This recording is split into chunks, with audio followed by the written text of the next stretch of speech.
Hello everyone, welcome back to my mini blog. তো সকলে কেমন আছো? আশা করি খুব ভালো আছো, আর আমরাও কিন্তু খুব ভালো আছি। তো তোমাদের সাথে কিন্তু এর আগের ভিডিওগুলোতে শেয়ার করেছিলাম আমার পিসি ঠাম্মার বাড়ির কালী পুজোর ভিডিও। তো দেখো, এখানে কিন্তু পুজোর শেষে আমরা সকলে মিলে খেতে বসে পড়েছি, আর এখানে খাওয়ার টেবিলে বসেও আমার ছোট পিসি আমার বোনকে তো বকেই যাচ্ছে। তো দেখো, এখানে আমার বোন ছিল, তো এই জন্য কিন্তু আমি ভিডিওটা করে রেখেছি, যাতে ও যখন আমার এই ভিডিওটা দেখবে ও যাতে বুঝতে পারে ওকে ঠিক সেই সময়টা কেমন লাগছিল। তো তারপরে দেখো, এখানে কিন্তু আমাদের প্লেটে পড়ে গেছে পুজো স্পেশাল খিচুড়ি, আর সঙ্গে কিন্তু গরম গরম বেগুনি।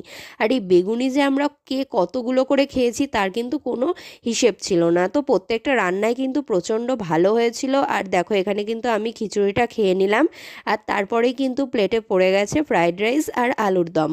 তো তোমরা কিন্তু কমেন্ট করে জানিও তোমাদের ভিডিওগুলো কেমন লাগছে, আর নতুন নতুন ভিডিও পেতে কিন্তু আমার চ্যানেলটাকে অবশ্যই সাবস্ক্রাইব করে রাখবে। এরপরে কিন্তু অনেক সুন্দর সুন্দর ভিডিও আসছে। শেষ পাতে ছিল চাটনি পাঁপড় পায়েস। বাই।